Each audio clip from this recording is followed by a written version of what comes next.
first pick right now. We'll see what Jose can do with it. Well, let's see if EG just wants to bring back the Danny Jinx. Did pretty good there in our previous game. Was able to get excited, get those resets, make a lot of things Doesn't he look happen. so excited there? Oh my God. Oh, we're getting excited, baby. Jinx locked in for EG. What are they going to run next to it? I would expect him to put some priority on support pick here. We have no support bans. I mean, I guess you could kind of count Trundle since he's been played as a support before, but Hell yeah. It'll be Tom Kench next to the Jinx again for the protection. I've played with a support LeBlanc before. It was Did you report him after? it was actually an enjoyable experience. It was pretty fun. It was not a dub, but it was still enjoyable. Let's take a look here, though. Are they actually going to run it back here? Adjusting with just the Trundle and Victor bans. Very similar opening here for FlyQuest and EG. Again, as you mentioned, the Jinx TK was picked up, so it looks like Salty run back? They might be feeling a little bit salty. It's not full salt here, but there's some sprinkles. Okay, sprinkles run back. All right, let's see if they're going to continue along with this. Still need to see one more pick out of them. Ooh, I'm not going to get excited. I'm vibing. I don't react to hovers. But I do react to lock-ins. Renata Glass picked up for FlyQuest. I do like it, actually, especially because they're looking for a dive here, and Renata does well when you have other engages. So when FlyQuest in the previous game have both Volibear and Scion frontline engages, you don't really need a third one. And so they were very heavy on beefy, health and tank stats, but not a lot of damage to actually finish kills. But Renata, if you have other engagers, she can apply her steroid to the melees that are on the front lines, getting their takedowns. Also can open up space for actually using that ult, because it's terribly slow. So oftentimes it's pretty hard to use that ult. But when you do have other engagement on your team from jungle and from top lane, then it can actually allow you some pretty nifty uses for zone control and for setting up some more of these opportunities. Well, remember last game, Azir was banned out in the second phase by FlyQuest. This time around, JoJo will be piloting the Chicken King. If you thought Jinx was some scary scaling... Chicken Emperor to you, sir? My bad. The Chicken Emperor, along with the Jinx, two of the hardest scaling carries in their roles in League of Legends. Oh. True. I'm also kind of scared because the Azir does something that the Victor does not do and provides that sweep of peel. JoJo is very aggressive and oftentimes will go for the Azir sweeps offensively. Yeah, the shuffle. Especially on his lane opponent in lane phase. But it's a very strong tool. When you have Azir wall as well as TK for peeling for the Jinx on backline, that's one of the reasons like that combo is very difficult to deal with. Gravity field for one thing for Victor is just not quite the safety as Azir. But anyways, the two other bans, when you pick Azir, you usually are worried about getting poked out. It's been true for the entire history of this champion. Anything that outranges you and pokes you. Veigar's Cage can outrange you, and Corki's Rockets can outrange you. So two good protection bans there from EG. And there's the Viego we were talking about as well. Picked up for Inspired. Remember, this is the one he got a pentakill on in his MVP year in the LEC. So very, very threatening triple carry comp so far for Evil Geniuses. Orange and back. The tanks will start to come through. We kind of expected that from the early Trundle ban. As well as the pivot to Renata. This time around, just two frontline meatballs and tanks to have that engaged. And the layers this time, I think, are much better for FlyQuest. This is basically a better version of last game draft for FlyQuest. So they've made some tweaks. The audible disappointment from the people in the studio at another Orianna picked up for Takui. Also, not a great delivery system, so Takui is going to have to do his own shockwave maneuvering this time around. He actually had some pretty good shockwaves, but not much left on the rest of the team. I, too, kind of feel with the crowd there that getting Takui on something with mobility was a lot better of a look for them, Yeah. We will see, because he has been the focus of a lot of ganks, and that's probably what the groans are about. The crowd gets God vision and gets to see all the supports and junglers coming towards mid lane, the Shark circling, burning his flash over and over, and I don't expect this game to be any different. Takui should expect a lot of focus there. Well, we've got 4 very high damage champions plus a Kench on EG. Gwen in the top lane, Azir mid, Jinx bot, Viego in the jungle. Any one of these 4 champions can absolutely take over the game, but all 4 of these champions can also struggle more than others when they fall behind. Also, this game is going to be a domino effect. This is a race for first blood of every team fight, Flowers. There are revives on both sides. There are resets on both sides. One person goes down, and the team fight crumbles for the team that... And now they've got to find the win here if they want a chance to take us to Silver Scrapes, take us to Game 5. And then we got that. Dread it, run from it. TSM arrives all the same. All right, let's take a look here.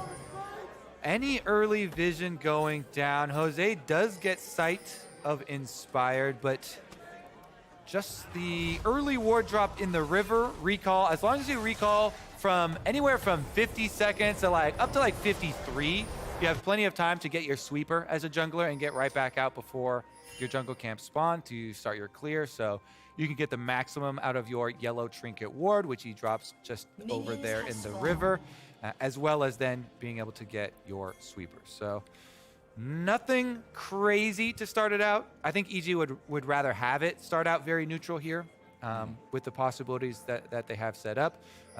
Again, we'll see about JoJo specifically, because on Azir, he has also gone for, guess what, I was going to Captain ask Flowers? you this. It is Airy, Scorch, Absolute Focus, Time Warp Tonic, and Biscuits.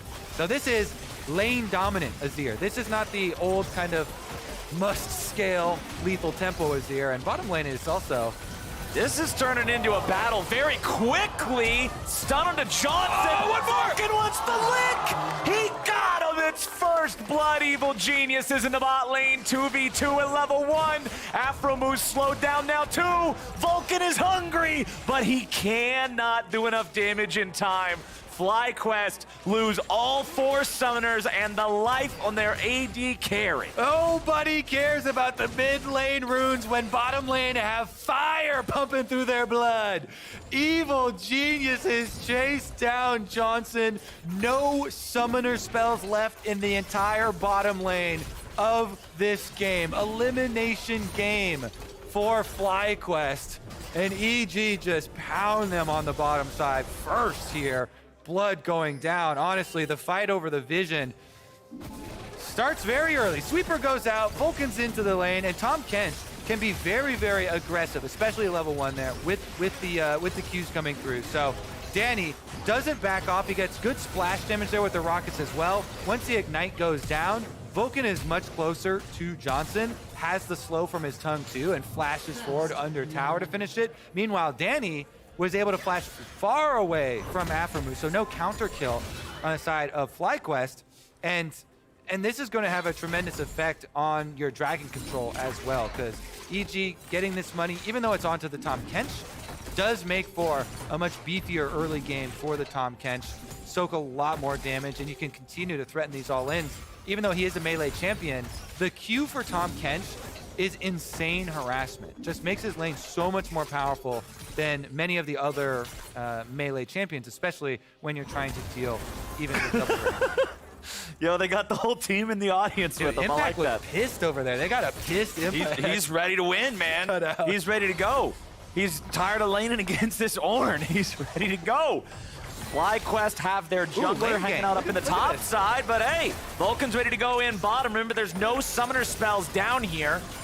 Vulcan continues walking forward, finds the slow. Chomper's arm in time. Flash stun with a Spectral Maw. Inspired finds a second kill for Evil Geniuses. Meanwhile, top side, Impact will die to the gank from Jose Diodo.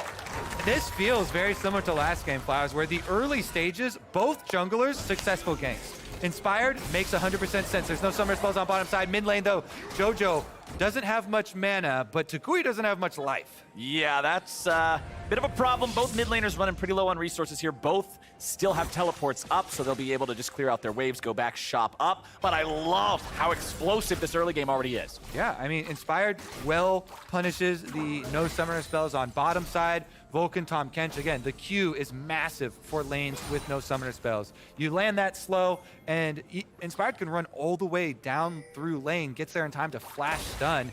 Beautiful follow-up from him. Flame Chomper's arming in time there for Danny as well, really working in tandem. Honestly, though, the response on the top side from Jose was also very impressive, getting the kill onto the Gwen early. It's still going to be a lot of CS still picked up by Impact, so he actually didn't get hurt too much by the timing of that kill and gets back in time for the entire wave at his turret. Gwen still gets at least the experience and gold necessary to continue scaling. Yup, that's scaling Gwen. We'll see how well that'll work as the game goes forward, but right now, eyes are once again on Toucouille in the mid lane. Vulcan, always looking for this angle, man, especially against this Orianna. Kumo finding a little bit on the impact here, not a whole lot. Vulcan's gonna walk back towards bottom, but Josedioto is here and waiting. Tahm Kench isn't too great at running away. Will be able to get himself over the wall there at least, so he's good enough to escape and live to see another day. FlyQuest now starting up what I believe is our earliest first Drake of the series by a significant margin. I just want to shout out FlyQuest on using information to their advantage. Let's go over that play real quick. That was position revealed, killing this ward. So what do? Immediately into the fog of war, waiting behind here to set up the trap. And your rewards, even though Vulcan gets away with his life, is the dragon. You chunk him out so heavily, the bottom lane cannot collapse. So very smart usage of the information that they have, even though the wards are getting cleared out by Jose and Afromu there. Definitely props to them, even though it doesn't result in a kill for FlyQuest. Mid lane, Mercury Treads rush for JoJo, respecting his opponent, respecting the CC across multiple different champions on the FlyQuest squad for later on in the game. Meanwhile, it's a tier plus Darkseal plus Corrupting Pot, and then tier 1 boots for Toucouille, opting for a lot of those early game laning items to make sure he's in as good a shape as he can be. It's been a pretty rough series for him overall, and he obviously wants to be able to have a good showing here in this fourth game, take us to a game number 5. Kumo going in after Impact. Evil Genius is under some pressure here in the bottom lane. 2v2, Afromu slamming Vulcan and Danny together, making it so Johnson's able to find some good damage back onto him. Johnson really taking Danny low there. That was actually beautiful synergy. I like that you're calling it out because you're referring to Afromu handshaking them together to get the splash on the Infernum gun from Johnson, but then he actually runs through his Infernum gun as we got a dive here. Level 6 jungler is about to flash. Well, there's the Volley Bear Thunder that's going to see Inspired waiting. So now that they know Viego's down here, they don't want to commit to the 3-man dive. Even if Josedioto is able to turn off that turret, the best thing you're probably getting is a 1-for-1. And then if the worst case scenario happens, Viego goes to reset city and everybody dies. So that's definitely a bad thing. Yeah, if you're FlyQuest at least, if you're Evil Geniuses, you're pretty happy with it. Pretty but terrible. They're not going to go for that. It does remind me of something I was talking about in Champ Select about the importance of stopwatches, though. And so that's why I actually really like, in this instance, even though not every Volibear game should be a Zhonya's Volibear game, when both teams are worried about resets because of Viego ultimate, because of Jinx passive, because of Renata in the game as well. So many takedown reset options in these team fights. Those stopwatches are very important, and Volibear does have AP ratio. So you can go with not only a stopwatch early for Volibear for Jose, but you can also even upgrade it into Zhonya's later on and still get pretty good value out of it. Yep. Because of your AP ratios and the ability to continually stasis and combo break those team fights from EG. FlyQuest are going after the Herald. Super Mega Death Rocket, nice attempt at the steal, but not close enough. FlyQuest secure that one. Josedioto will have that in his inventory. All 4 minutes won't take us past the 14 mark, which means as long as they use it in a decent spot, they will be able to get the plate money for it. Evil Geniuses talking about money, though. 1,500 gold ahead of their opponents. Big farm lead in both the jungle and top lane for these guys. Kumo's freezing the wave, though. Yeah, freeze it down with the ice and then burn it down with your fiery burp as we've... I'm glad you like the burp so much. As we've turned it. Gragas is still my favorite burp. The man... I mean, Gragas is like definitive burp. It's he burps from the diaphragm. I'm just waiting for one time. Maybe they coded in like a 1 in a million chance that Gragas, a little something extra comes out with that burp, and there's just spittle on the ground. Dude, are you talking about Gragas puking on his way? Maybe. You know, What the man is is going- constantly drinking alcohol. It's dangerous. You gotta remember to stay hydrated. Yeah, everybody. exactly. Put some water in that barrel for once. Jeez, man. Maybe that's what it is the entire time. It's just purple water. Oh, okay. Yeah, everybody had it wrong. It's Kool-Aid. Yes! Oh, I've missed this. Anyway, Evil Geniuses, that gold lead shrank back down to about 1,000 here, but they still have a good lead for themselves. Impact, despite the death early on from Jose Dioto hanging out here in the brushes, making that gank happen, is doing just fine up against the Ornn of Kumo. Down there in the jungle, you can see Inspired still moving forward, working towards that Divine Sunderer. Should be able to find a lot of value on that item against targets like Volibear, targets like the Ornn. Kumo's not too scared of Impact up here either, though. Inspired's gonna make his way down towards bottom. The mist comes out, and that means Johnson and Afromu have to back away until they're reinforced. Topside, Impact finding a lot of damage onto Kumo, but not enough to actually put him within kill range. As Jose Dioto's coming down bottom, Afromu looks for a little bit of damage and CC on Danny, but can't quite get it. Jose Dioto's still running around here. It's a very, very fast bear, but not fast enough to make a play onto Danny or Vulcan just yet. You can see in our picture-in-picture in the bottom left, the pressure remains up there in the top side as Impact wants to get the wave shoved in, but Kumo clears it out. Doesn't look like we're going to get a whole lot down here in bottom either, but Jose Dioto's presence does allow FlyQuest to shove out that wave. Yeah, pretty good defense there. Plenty of vision for Evil Geniuses. They see an approach of Volibear well in advance. They're able to hold on to their gold lead while probably giving up more dragons. Topside though, Kumo. Ooh, nice aim. Ooh, Kumo forcing out the flash in a 1v1. Okay. Beware the brittle flowers. Ornn may look like a nice, forge master over there, but when you've got a grass proc and then brittle on top of your head, the burst damage that comes out of that hammer is enough to get a flash out of Impact. Hey, that's good stuff. Impact without that extra mobility the next time he needs it for a 1v1 or to join a larger fight. Remember, we are about 2 minutes away from teleports becoming unlocked. FlyQuest already have the first 2 Drakes of the game in their possession. It is a Hextech Soul again. That is absolutely a win condition if they're able to play towards it, get those secured, and Evil Geniuses will have to answer. This made me think, what was the third word? Because it's Unleash, Ignite, in that ad that we had. What was the third one? Does anybody know? There were random words. There's Unleash, Ignite, and something else. Teleport. It's not teleport.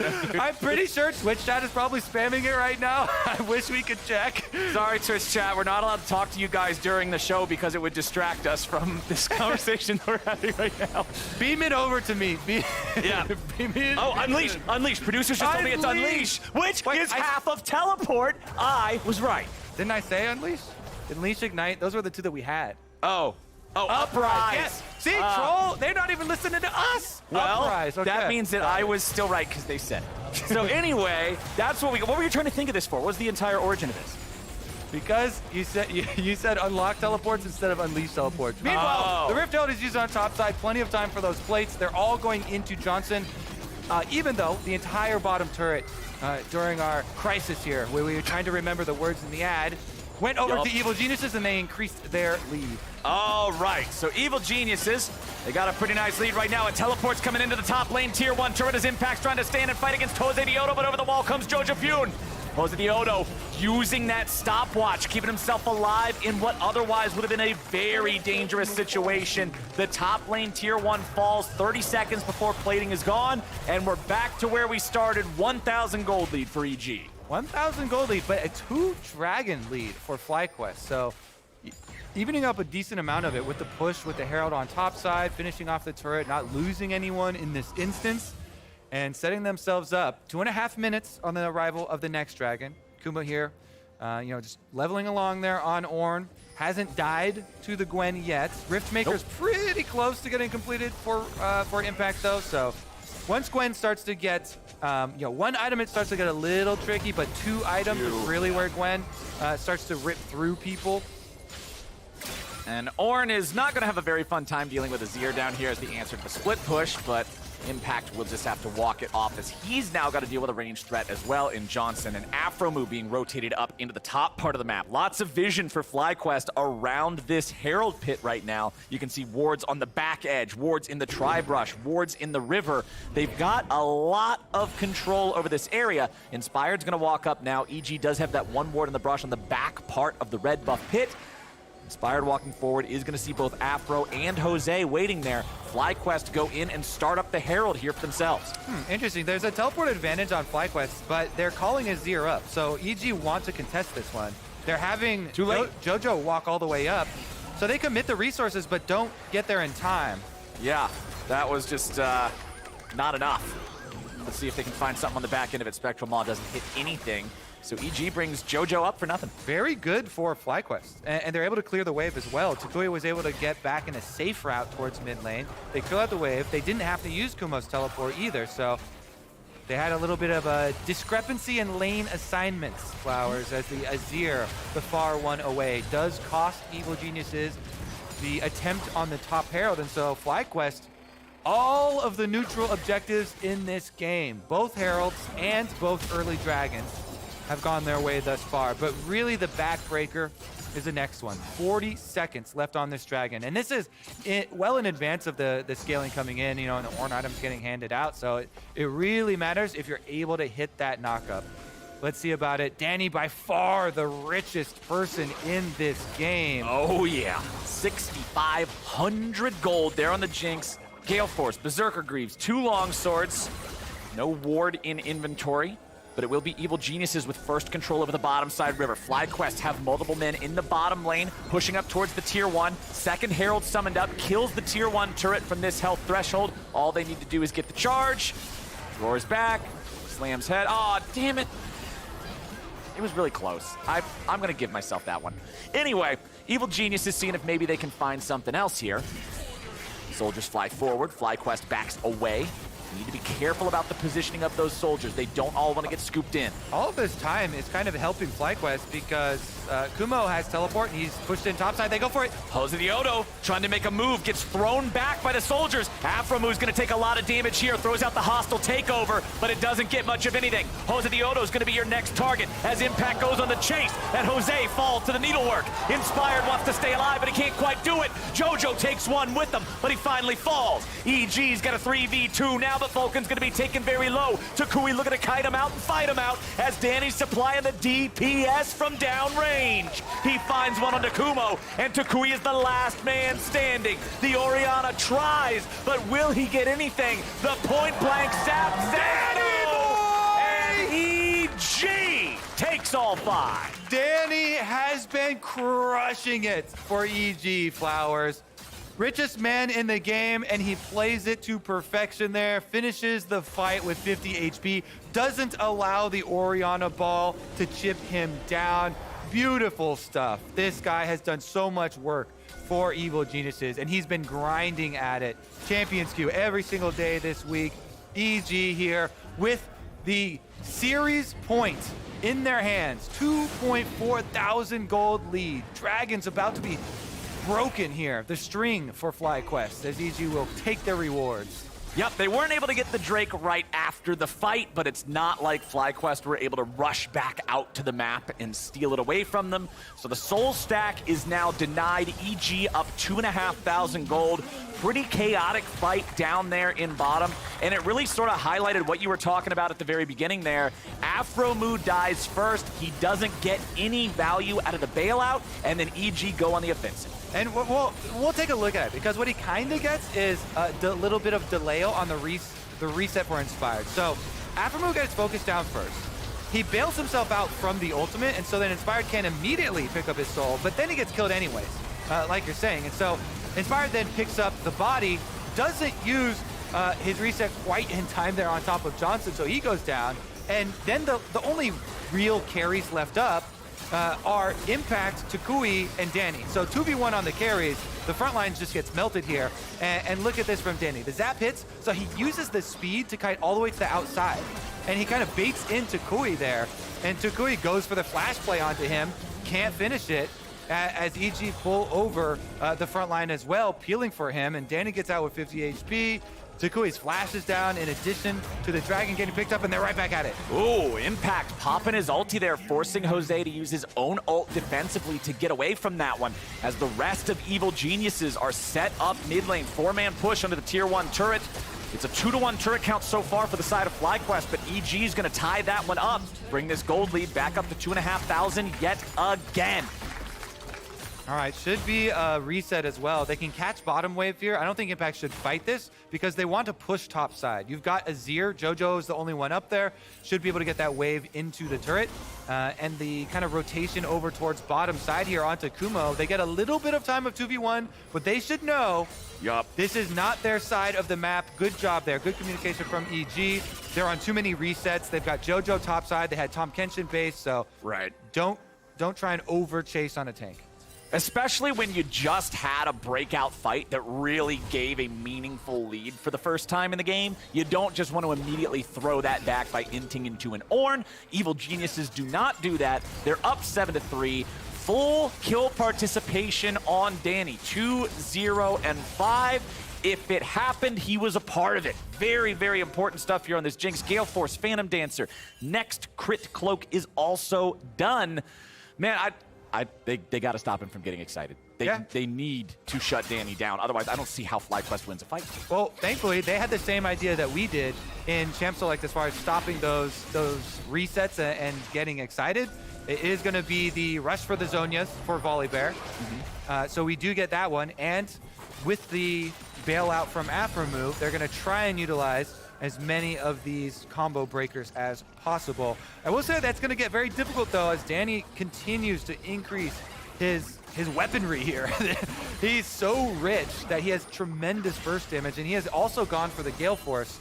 So not only can he try and use it to dodge Ornn ultimates, but he can even offensively use it, and we have seen him do this in order to get the first kill, get excited, and then chain that team fight.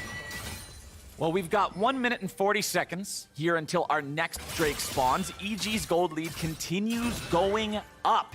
Takui is positioned up there in the top side. He's not going to get caught out or anything. Finally just has the opportunity to reset a little bit here. Jose Diodo clearing out some vision, maintaining control over the top side river for the side of FlyQuest. Top laners are just playing their cross-map game here. They're over in the other side. They're doing their own thing. Farm it out, shove up the wave, who cares? Unleash teleports are ready to go for both of them, as well as for Takui, but not for Jojo. His still isn't going to be up for another minute and a half or so, so that's an advantage that FlyQuest will have if anything can happen within that window. Unfortunately for them, it doesn't look like that's really going to be the case just yet. Drake spawning in 1 minute now. 2-1, still the count on those. I'm curious, what does FlyQuest need to change in this next fight besides just not getting blown up immediately? Yeah, one of the problems here, it's almost going to be a full level or a full item advantage for Danny. If he can complete this Infinity Edge, it is just going to be an overwhelming difference. 2 to 3 item AD carry difference is so massive for team fights. And so EG actually trying to focus up on the top side first to draw them away from this setup. Meanwhile, Ornn actually walks all the way up the river, and FlyQuest going to try and get their 5-on-5. This is going to be their last attempt at 5-on-5 before Jinx gets an Infinity Edge. They've got to make it count. Also worth pointing out that Guardian Angel on Inspired, like you were talking about earlier, saying how stopwatches and Guardian Angels and all the like are going to be so important this game. Inspired with the priority on that, and Kumo having only 40% HP, he's got to get back. He's got to get ready to rejoin the fray. The Drake is already gone. It's already taken. In the time that it would take Kumo to get back and TP back in, ooh, the Super Mega Death Rocket did hit him, but it was during the last quarter second of the recall, which means Kumo goes back anyway despite taking the damage. So that means that, hey, it doesn't cancel, but it doesn't matter. Drake's tied 2-2. Plus, I agree with the call from FlyQuest not to expend resources down towards that dragon because, while it would be great for them to get Dragon Soul Point, get their third, hopefully try and work towards Soul, it's so risky with the differences right now to be able to force their way in, especially with a chunk on Kumo. So just give over number 2 to Evil Geniuses. It's not really dangerous in their hands, very far away from actually either team now getting Dragon Soul. So it just really extends that break point that that either of the teams is looking for. And Kumo's now level 13 on the Ornn, so he gets to start upgrading Ornn items for people as well. And FlyQuest can try and solidify their 5-on-5. Right, at this point, the early Drakes that FlyQuest got are no longer an offensive resource to leverage for themselves. Instead, they're saying, okay, this early advantage bought us the opportunity to give these to EG without a real meaningful consequence and without having to throw our faces into an Infinity Edge blender that is now completed for Danny, that is now fully online and ready to go for EG. Takui shoving up the top lane wave, will not be found out in time, gets himself away, gets back to safety. 0, 1, and 2 here on the Orianna, 2 major items completed. Has the Seraph's Embrace, has the Luden's Echo. Inspired just going to continue clearing out some vision, looking around. Kumo level 14 down here, just building up his Ornn items. A Ruby Crystal magically materializes in the inventory, working towards that Fimble winner next. All of his items are cold themed. It's apt for the champion, and honestly, I'm having a hard time figuring out how FlyQuest are going to kill Danny. Their way into this looks very, very dangerous. It's got to come from a flank on him from a weird angle. They're going for a teleport now, and maybe the numbers advantage will be enough for them to set up. Impact gets chunked out a little bit, even heading over to it, but they can't quite catch Danny. He gets excited off the turret kill, which gives him enough move speed. They get out of there, so EG get the turret. They escape the teleport. They avoid the big cooldown there from FlyQuest, but Impact walks right in. Impact takes some damage, gets himself back away. Jojo helping him disengage, and it's Jose Diodo, who's nearly dead already, tries to get out! Oh, that was a very important Sonya, stasis. baby! Sonya! That was a very important stasis, but even more importantly, the jungler's got 100 HP and Baron is alive. That means EG are making the call to go for it. Jose Diodo's back in the enemy base. The Ornn horn's already been sounded. Kumo's trying to tank up here in the front. Afromu's going to be taken very low now as well. Baron down to 1,000 HP. Baron secured by Inspired and Evil Geniuses. Johnson tries to stay alive, but he cannot be bailed out. Kumo might just die to the rockets. Chompers over the wall won't get him, but Impact is chasing after Takui. He's got to be careful as Afromu tries to continue running away now as well. Jojo's found his way back into the mid lane. The Chicken Emperor is ready. Takui falls, and Afromu's going down next.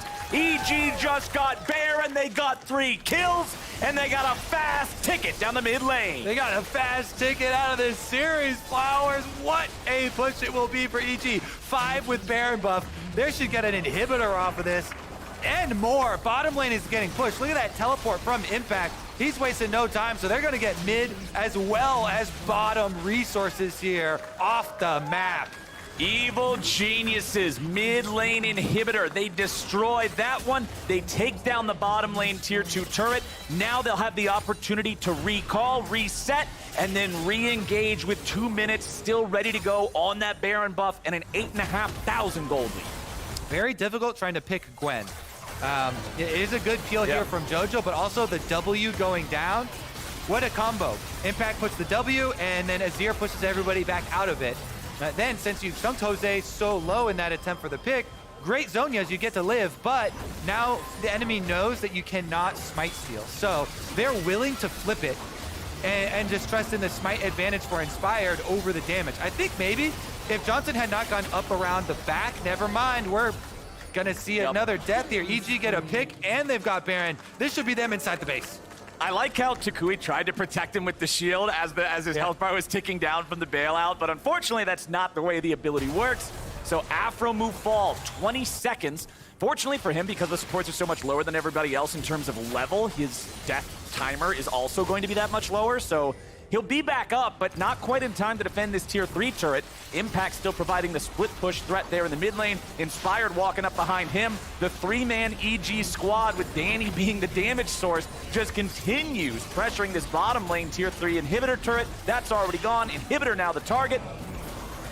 I don't know what FlyQuest is supposed to do here, Kobe. Well, they gotta try and kill Danny. He's got no summoner spells. Vulcan has ultimate, so that's the only safety that he's working off of right now. Now, the problem is they don't have great dive. Ornn ultimate is available. That's long range. Maybe they could get 2 of them with it. Okay. FlyQuest are trying to dig in and defend here. Ornn horn sounded off. They're looking for Danny. Oh, but Vulcan's immediately ready. This is why you draft the Kench. Jinx stays safe no matter what. All right, is going to be Dragon number 3 picked up by Evil Geniuses. They're going to keep FlyQuest pinned inside their own base. Takui going to make a rush for the objective bounty on the top turret, though. Oh, no. But Gwen's already back there. Tom Kench is already back there. Hex gates, baby. Here we go. Evil Geniuses. They're moving towards him. They've got him surrounded, Flowers. Impact's moving up. Vulcan's moving up. Oh, Takui. Are you going to be all right there, buddy? Oh, Shockwave. Nice, nice.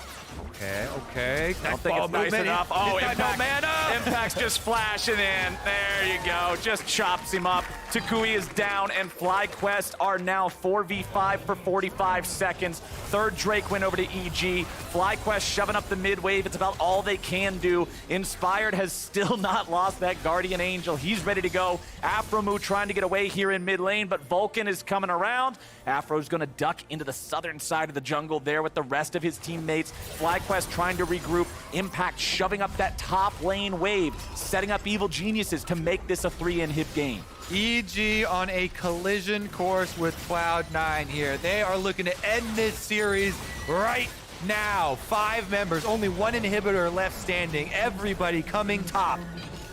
Well, for the sake of Vulcan's banter with Fudge on Twitter, Evil Geniuses really wants to win this one, and now Impact's backing up a little bit as Jose moved forward with the stun ready to go. Can't find a whole lot out of that one. Danny still with massive range, massive damage, and everything he needs to carry this game all the way to the end, carry Evil Geniuses to a 3-1 finish in this series against FlyQuest.